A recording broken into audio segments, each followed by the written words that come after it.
আজকের রেসিপি নিরামিষ ফুলকপির তরকারি। এর জন্য আমি এখানে 3টে ফুলকপি কেটে নিয়েছি পরিমাণ মতো আলু আর মশলার জন্য আদা আর 2টো টমেটো।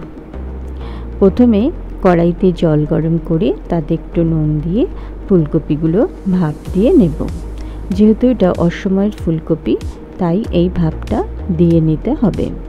এখানে মশলার জন্য 3টে শুকনো লঙ্কা অর্ধেক করে কেটে নিয়েছি, দিলাম আদা আর দেব 1.5 চামচ জিরে, গোটা জিরে দিয়েছি এখানে আমি। আর 2টো টমেটোর থেকে একটা টমেটো আমি মশলায় দিয়ে মশলাটা করে নেব। তারপর কড়াইতে তেল গরম করে প্রথমে আমি ভাপ দেওয়া ফুলকপিগুলো একটু ভেজে নেব। সামান্য নুন হলুদ দিয়ে আমি ফুলকপিটা আগে ভালো করে ভেজে তুলে রাখবো। এই তরকারিটা আমি খুব কম মশলা দিয়ে খুব সাধারণভাবেই করেছি। এখানে আমি একটু স্কিপ করে গেছি ফোড়নে দিয়েছি 2টো তেজপাতা, 2টো এলাচ আর একটু গোটা জিরে দিয়ে আলুটা দিয়েছি, দিয়ে নুন হলুদ দিয়ে একটু ভাজা ভাজা করে নিয়েছি। তারপরে দিয়ে দিলাম আর একটা টমেটোটা গলে যেতেই দিয়ে দিলাম যে মশলাটা আমি করে রেখেছিলাম সেটা।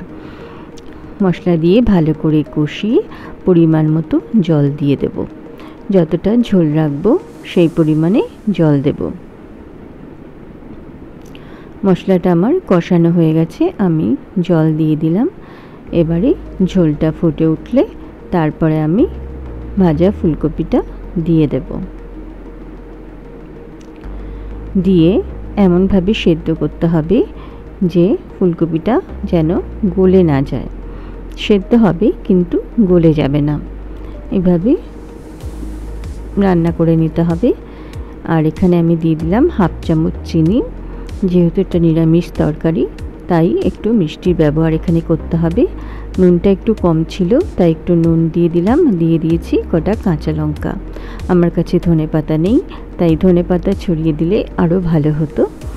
হয়ে গেছে আমার ফুলকপি নিরামিষ তরকারি। আমার রান্না যদি ভালো লাগে তবে অবশ্যই আমার পাশে থাকবেন।